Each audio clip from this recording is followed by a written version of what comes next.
কি ব্যাপার মহারাজ, আপনাকে আজ কেমন শুকনো শুকনো লাগছে? শুকনো লাগবেই না কেন বলো? মন প্রাণ দিয়ে এত করে স্বর্গীয় বাবা মাকে ডেকে যাচ্ছি, কবে থেকে বলছি কাতর ভাবে একটু আমার শ্রীবৃদ্ধি করতে, কিন্তু হচ্ছে কই? মহারাজ, পরপারে কি আর আপনার প্রার্থনা তারা শুনতে পাচ্ছেন যে কোন রকম ব্যবস্থা নিয়ে তারা আপনার অবস্থার উন্নতি ঘটাবেন? ইস, আমার যদি কোনো পোষা ভূত থাকতো তাহলে। মহারাজ, ভূত দূরে থাক, আপনি যদি খানিকটা মন্ত্রী মশাইয়ের মতো হতেন। তাহলে তো কোনো কথাই ছিল না হে গোপাল। তাও ভালো, আমার নামে প্রশংসা শুনে সবার কেউ না জ্বলে হাসছে, দেখে কি ভালোই না লাগছে। সব থেকে বড় কথা, গোপালও আজ সুনাম করেছে। আসলে কি বলুন তো মহারাজ, আমার মতো হওয়া খুব একটা সহজ নয়। সারাদিন কি কম খাটি বলুন? মন্ত্রী মশাইয়ের কি গরমকালে মাথায় বেশি বুদ্ধি হয়? আমার মাথায় সবসময় বুদ্ধি গিজগিজ করে, তোমাদের মতো নিরেটদের সামনে প্রকাশ করি না। মন্ত্রী, আমাকে কি কিছু বললে? আপনার নামে কিছু বললে এমন মন্ত্রী মশাইয়ের পিছনে ওপাড়ার ওই শাকচুন্নি লেলিয়ে দেব না। হ্যাঁ, আহা গোপাল, এইসব বলো না।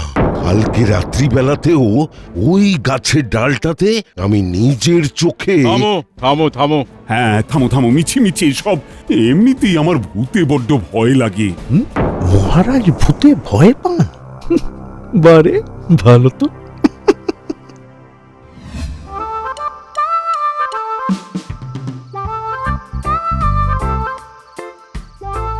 মনে হচ্ছে ওটা মন্ত্রী মশাই আসছে।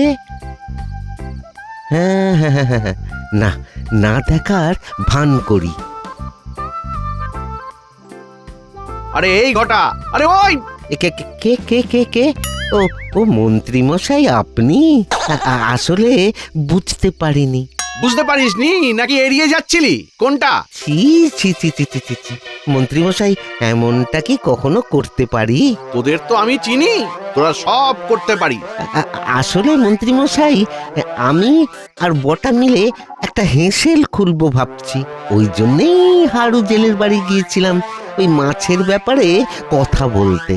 কালকে সকালে সভা বসলে আবার মহারাজের কাছেও যাব, একটু সাহায্যের কথা বলতে আর কি। বটা ঘটাকে ভালো হতে দেওয়া যাবে না, ওরা সৎ হয়ে গেলে মহা মুশকিল। কালকে সকালে গিয়ে এমন বাগড়া দেব যাতে মহারাজ সাহায্যই না করে। মন্ত্রী মশাই, আজ তাহলে আসি, অন্ধকার নামছে। আজকাল তো শুনছি আবার ওই শাকচুন্নিও ঘোরাফেরা করছে। উফ, গ্রাম শুদ্ধ সব ভূতের ভয়ে মরছে, ভিতুর দল সব কটা।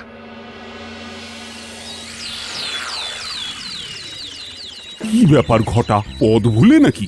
না মহারাজ, আমরা একটা সস্তার হেঁসেল খুলছি, তাই আপনার কাছে এসেছিলাম একটু সাহায্য চাইতে। আর সাহায্য? আমার নিজের কোষাগারই হাহাকার করছে। এই মাসে আমি অপারগ, সামনের মাসে এসো, দেখছি। মহারাজ একটু ভেবে দেখুন না যদি কিছু করা যায়। আসলে রাজ্যে এমন হেঁসেলের খুব দরকার। আরে আমার অবস্থা কি দেখে তার নেই ঠিক। এবারে বাবা মাকে ছেড়ে আমার সব থেকে আদরের স্বর্গীয় পিসিমাকে ডাকা শুরু করেছি, তাও ফল পাচ্ছি না। মহারাজ, কিছুই কি হবে না? বলছি তো এ মাসে হবে না, সামনের মাসে দেখছি। এই ঘটা ঘটা, আরে মহারাজকে আর বিরক্ত করিস না, ওনার অনেক কাজ আছে। ঘটা, সামনের মাসে একবার আসিস কেমন? মহারাজ কিছু একটা ব্যবস্থা করে দেবেন। ভালোই হয়েছে। সভার সবাইকে বলছি, কি উপায়ে আমার কোষাগারে মোহর উপচে পড়বে তার উপায় বলো দেখি। যদি দেখি কারোর উপায় কাজে লাগছে তাহলে তার বেতন আমি বাড়িয়ে দেব।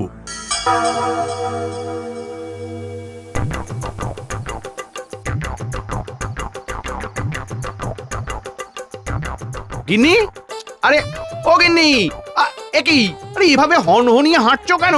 এইভাবে কেউ হাঁটে? সময় এখন মোটে ভালো নয়, চারদিকে সব তেনারা ঘুরছেন, তুমি কি খবর পাওনি? উফ, আরে সব কথা ঠিক নয় গিন্নি, এগুলো সব রটনা। তুমি ঠিক বলছো, আমি কিন্তু এখন খগেনের বউয়ের কাছেও শুনে এলাম। আমি মন্ত্রী, কোনো বাজে কথা বলি না। আবারও বলছি, এ সব রটনা। কে কি দেখেছে তার নেই ঠিক। হ্যাঁ, আসলে ভূত পেতনির ব্যাপার না, সবাই সবাই ভয় পায় গো। বলছো?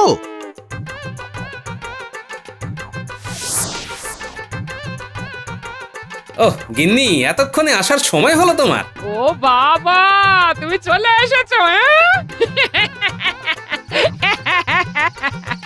এসে তুমি ছাড়া এই ফাঁকা বাড়িতে ভূতের মতো বসে আছি।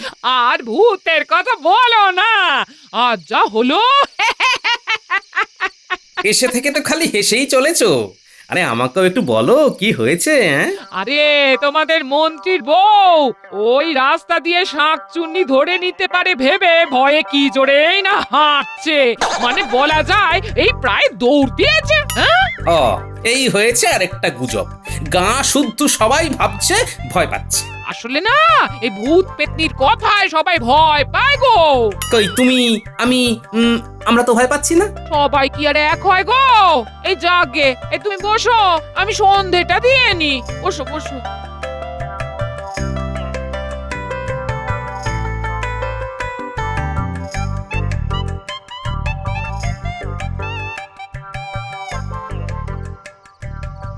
কি গো, ভাত বেড়ে সেই তখন থেকে বসে আছি, খাবে না নাকি? হুম, পরে খাবো, এখন একটু হিসেব মেলাচ্ছি। কার, গোপাল না মহারাজের? মহারাজের। ভাবছি কিভাবে ওনাকে ফাঁদে ফেলে নিজের আখের গোছাবো, কিন্তু তুমি বুঝলে কি করে? বারে বা, তোমার জীবনটা প্রায় ওদের ফাঁদে ফেলতে ফেলতে কেটে গেল। এই ব্যাপারটা আমি বুঝবো না তো কে বুঝবে? শুনি শুনি। মাথায় এখন প্রচুর চিন্তা, বুঝলে? মহারাজকে বোকা বানাতে হবে, বটা ঘটাকে কিছুতেই ভালো হতে দেওয়া যাবে না। ভাবছি হ্যাঁ, ভূত দিয়েই বাজিমাত করব। এক কাজ করো, পেট ভরে খেয়ে নাও, তাহলে দেখবে ভরা পেটে সব বদমাইশিগুলো টপা টপ মাথায় আসছে। বলছো? আমি মন্ত্রীর বউ, একটা কথাও আজে বাজে বলি না। হিসেবটা তো মেলাতেই হবে।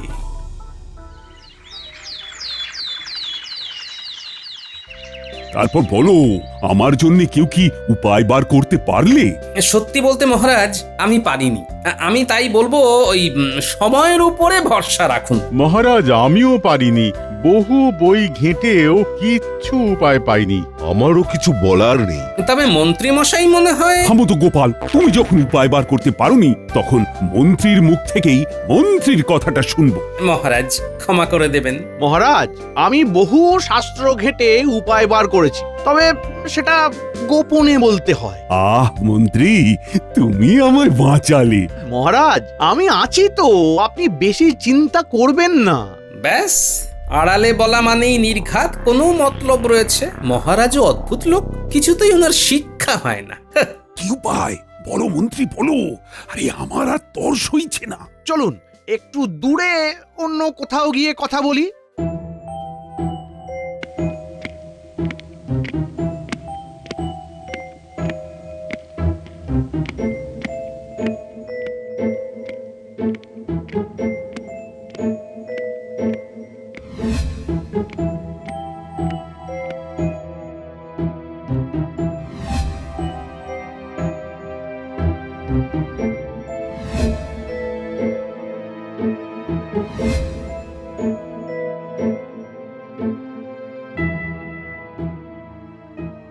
মহারাজ, আপনাকে সব থেকে বেশি কে ভালোবাসতো? বাবা, মা না পিসিমা? পিসিমা? আরে তাকেই তো এখন দিনরাত ডাকছি, যাতে একটু মুখ তুলে চান। না না মহারাজ, আপনি ভুল করছেন, ডাকাটা ঠিকভাবে হচ্ছে না। মানে? আরে এসব ছেড়ে তুমি আমায় উপায়টা বলো না। শুনুন শুনুন মহারাজ, মহারাজ আপনাকে ঠিক উপায়ে ঠিক পদ্ধতিতে ডাকতে হবে, মানে প্রার্থনা জানাতে হবে। কি যে বলো তুমি, আমি রোজ ওনাদের ধূপ দিয়ে বেলা পুজো করি। আরে ওইভাবে হয় না, আমি সব পড়েই বলছি। তাতে স্পষ্ট লেখা আছে যে স্বর্গীয় প্রিয়জনের আশীর্বাদে যদি তাড়াতাড়ি করে শ্রীবৃদ্ধি করতে চান, তাহলে প্রত্যেক দিন রাত্রিবেলা রাজবাড়ির পিছন দিকের গাছের নিচে তার প্রিয় খাবারগুলো রেখে দিন। তাতে সে সন্তুষ্টও হবে আর আশীর্বাদ করে আপনার আর্থিক সমৃদ্ধিও ঘটাবে। বলো কি মন্ত্রী, আমি এখানে খাবার দিলে স্বর্গে গিয়ে পৌঁছবে? উনি নিজে আসবেন খেতে মহারাজ। তবে তবে হ্যাঁ, ব্যাপারটা কিন্তু গোপন রাখতে হবে। আর আপনি ওনার জন্য খালি নয়, আপনার বাবা মায়ের কথা ভেবে একটু বেশি করে খাবার দেবেন।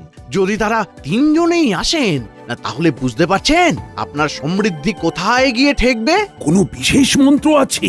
তাহলে কি জ্যোতিষীকে বলবো? মহারাজ, বললাম না, ব্যাপারটা গোপন রাখতে হবে। আপনি শুধু ওনাদের প্রিয় খাবারের বন্দোবস্ত করে রাখবেন, আর বাকিটা ফলেন ও পরিচয়তে। কালকে থেকেই তাহলে শুরু করব। ও মন্ত্রী, তুমি আমায় বাঁচালে।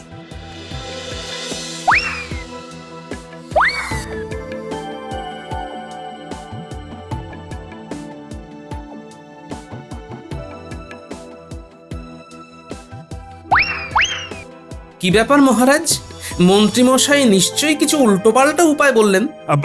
গোপাল, মন্ত্রী তো তাও আমার ব্যাপারটা নিয়ে ভেবেছে। এইটাই অনেক বড় নয় কি? মহারাজ, করবেন না রাগ। এই থামো তো তুমি সভাকবি।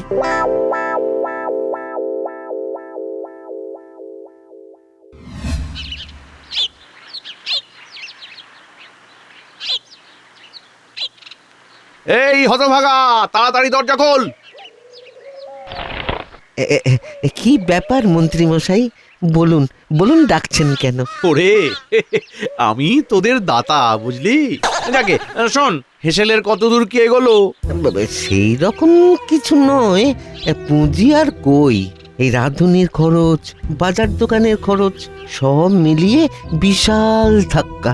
তারপর তো ওই হেসেলটা বানাতেও তো খরচা আছে। বুঝেছি বুঝেছি, হেসেল খোলার পরিকল্পনা এখন 20 বাও জলে। যাকে শোন, বটা তো বললি দেশে গেছে। ইতিমধ্যেই তুই যদি আমার কথা শুনিস, তাহলে তোর হেসেল পরশু থেকেই চালু হয়ে যাবে। আপনার মতলবটা কি বলুন তো? শোন, মহারাজকে বলেছি, নিজের আর্থিক সমৃদ্ধি করতে চাইলে ওনার মা, বাবা, পিসিমার নাম করে রোজ রাত্রে গাছের তলায় ভালো পরিমাণে খাবার রাখতে। বলেন কি? হ্যাঁ, মহারাজ রাজি হয়েছেন? ওরে, ধনের লোভ সবার আছে রে।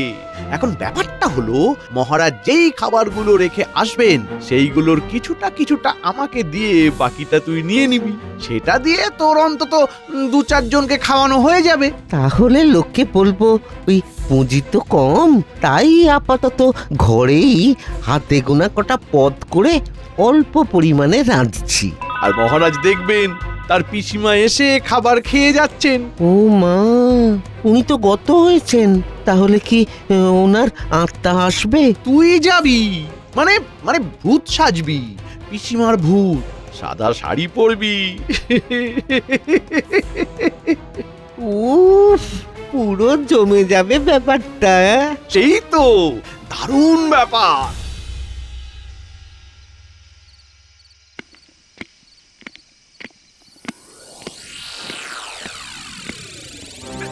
কি গোপাল, তুমি? কি ব্যাপার রানী?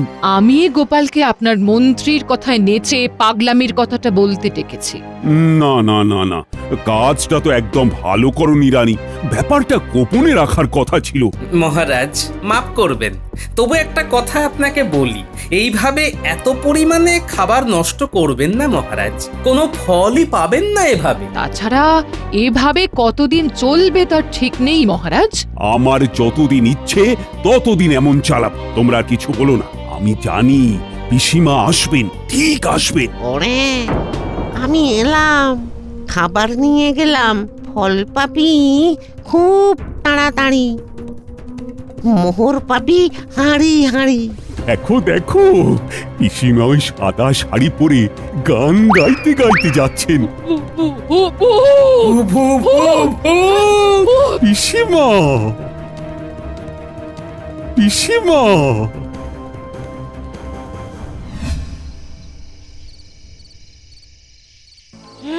এ কি বলছো? তুমি নিজের চোখে দেখলে সাদা শাড়ি পরে পিসিমা এলেন? শুধু এলেন না, গানও গাইলেন, আবার খাবারও নিয়ে গেলেন। এই তাহলে কি ভূত সত্যি আছে? নিজের চোখে দেখলাম গিন্নি। দিদা দিদা জল দাও জল দাও, বড্ড ঝাল লেগেছে। জল দাও, বড্ড ঝাল লেগেছে। ওরে বাবা, এই কোথা থেকে কি খেয়েছিস? হ্যাঁ, ঘটার হেসেল থেকে ভাত আর মাংস। কত বড় বড় টুকরো। কার হেসেল? জানো না, ঘটা নিজের বাড়িতেই হেসেল খুলেছে। আমরাই আর প্রথম খদ্দের, আজকে অল্পই রাখছে, ওই 3-4 জনের মতো। ঝাল ঝাল তেল মশলা দেওয়া খাবার। ব্যাপারটা কি হলো? যে গতকালই সাহায্যের জন্য মহারাজের কাছে এসেছিল, সে আজই হেসেল খুলে ফেললো। ঘটা কাকা বলল এই কদিন শুধুমাত্র সে রাতের পথিকদের জন্যই হেসেল খুলবে। দোকানে কি রাঁধুনি রয়েছে দেখলি? না না তো। ভালোভাবে তেল মশলা ঢেলে বড় বড় টুকরো রাঁধতে যে পুঁজির দরকার তা এই মুহূর্তে বটা ঘটার নেই। মনটা বলছে এই হেসেলের পিছনে নিশ্চয়ই কিছু রহস্য আছে। ন্যাপলা, গুলটে, তোরা মন্ত্রীর আর ঘটার বাড়িতে আড়ি পেতে আয়, তারপর ব্যবস্থা নিচ্ছি। কারণ ঘটা মন্ত্রীর কথা না শুনে কাজ করে না।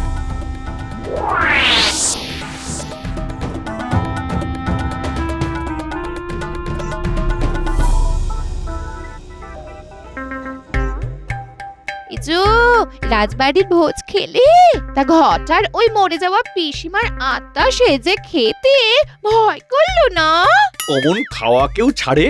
মহারাজ রানীমা কেউ ধরতেই পারবেন না। খাওয়ার সময় বুঝি আমার কথা একটু মনে পড়েনি? পড়েছিল তো, ভাবছিলাম তুমি এ জন্মেও এমন রান্না রাঁধতে পারবে না। মানে? তোমার রান্নার ধারে কাছে ওই রান্না আসে না।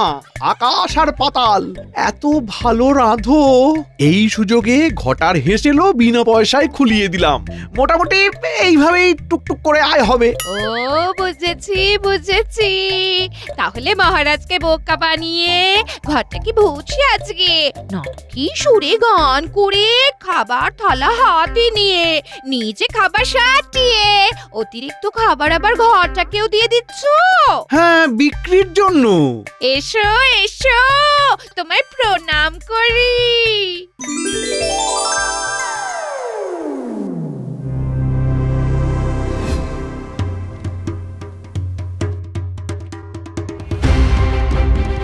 দাদু, ওই মন্ত্রী ঘটাকে ভূত সাজাচ্ছে, সাদা শাড়ি পরছে, নাকি সুরে গান গাইছে। তারপর ঘটার কাছ থেকে কিছুটা খাবার নিয়ে বাকি ঘটাকে দিয়ে দিচ্ছে বিক্রির জন্য। ওই জন্যে ঘটার খাবারের দোকানে রাঁধুনি নেই, অল্প খাবার থাকছে, আর সে শুধুমাত্র রাত্রেই দোকান দিচ্ছে। হ্যাঁ, আমি আসছি, ঘটার সাথে বোঝাপড়া করে আসছি। কালকের খাবারে জুলাপ মেশাতে বলবে না গোপাল দাদা। তুই তো আর বিক্রি করছিস না বা খাচ্ছিস না, খাবে তো মন্ত্রী। ওকে শায়েস্তা না করলেই নয়। ক্ষমা করো গোপাল দাদা, ক্ষমা করো, এই কাজ আমি পারবো না। না পারলে সারা গ্রাম তোমার কুকীর্তির কথা জানবে, আর হেসেলও বন্ধ করে দেব। আর সামনের মাসে মহারাজের থেকে কোনো রকম সাহায্যও পাবে না। এবারে তোমার সিদ্ধান্ত। কালকেই তুমি শেষবারের মতন পিসি সেজে যাবে, জোলাপ মেশাবে, মন্ত্রীকে দেবে, ব্যাস। বুঝেছো? আচ্ছা আর আমি যখন যেখানে আসতে বলবো চলে আসবি। আচ্ছা।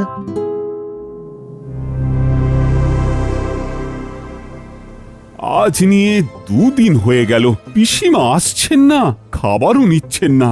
আগেই বলেছিলাম মন্ত্রীর এসব কথায় কান দেবেন না। কিন্তু রানী, পিসিমা তো এসেছিলেন 2 দিন, তুমি নিজেই দেখেছো। মন্ত্রী মশাইকে ধরুন, ওনারও তো ঠিকই দেখছি না। মন্ত্রীর শরীর ভালো নয়, পেট খারাপ। মহারাজ, আপনার পিসিমাকে যে পাঠাচ্ছিল তার পেট খারাপ, উনি রাজবৈদ্যর বাড়ি। কি ফাজলামি হচ্ছে? আরে পেট খারাপ তো মন্ত্রীর হয়েছে। একবার চলুন মহারাজ, তাহলেই বুঝবেন কোনটা ফাজলামি আর কোনটা ঠিক কথা। রানী চলো তো দেখি, পিসিমাকে নিয়ে বদমাইশি আমি মোটেই বরদাস্ত করব না।